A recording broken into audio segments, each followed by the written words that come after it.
Kawasan industri baru ini didesain untuk menyerap industri padat karya, seperti di kawasan Batang di Semarang. Sekarang sudah ada investor swasta yang mengerjakan sekitar 1.000 hektar. Kemudian yang kedua ada yang dimiliki oleh BUMN.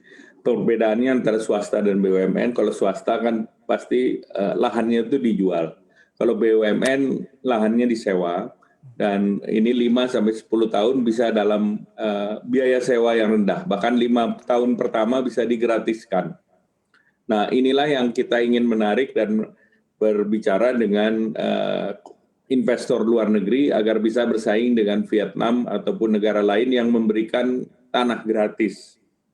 Sehingga kita bisa menyaingi dengan sewa gratis, dan keuntungan Indonesia adalah punya kita supply chain. Jadi kalau kita lihat di utara Jawa itu terdiri dari berbagai kawasan industri, mulai dari Cilegon sampai Jawa Timur. Dan ini sekarang dengan jalan tol semuanya sudah terhubung. Nah, dengan demikian kita akan memperbaiki North Jawa Corridor. Dan electricity itu sudah tersedia. Kapasitasnya sudah tersedia dan banyak. Kemudian yang kedua, pelabuhan kita akan siapkan pelabuhan Patimban, sehingga tentu akan mempermudah jalur logistik cost. Kemudian yang ketiga tentu kita akan mendorong konektivitas antar wilayah atau kawasan dengan jalan tol tersebut. Sehingga dengan demikian kita berharap bahwa investor yang sekarang sedang dikenal namanya China Plus One. Jadi mereka yang sudah punya investasi di Cina itu harus menambah satu negara lain di luar Cina, termasuk Amerika, Korea, kemudian juga Taiwan, Jepang.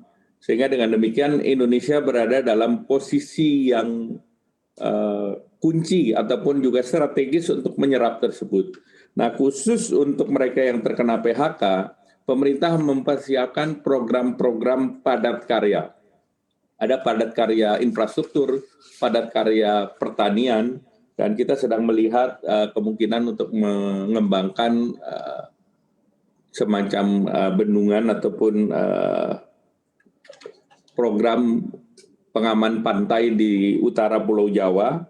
Nah, sehingga tentu diharapkan itu bisa juga menyerap tenaga kerja.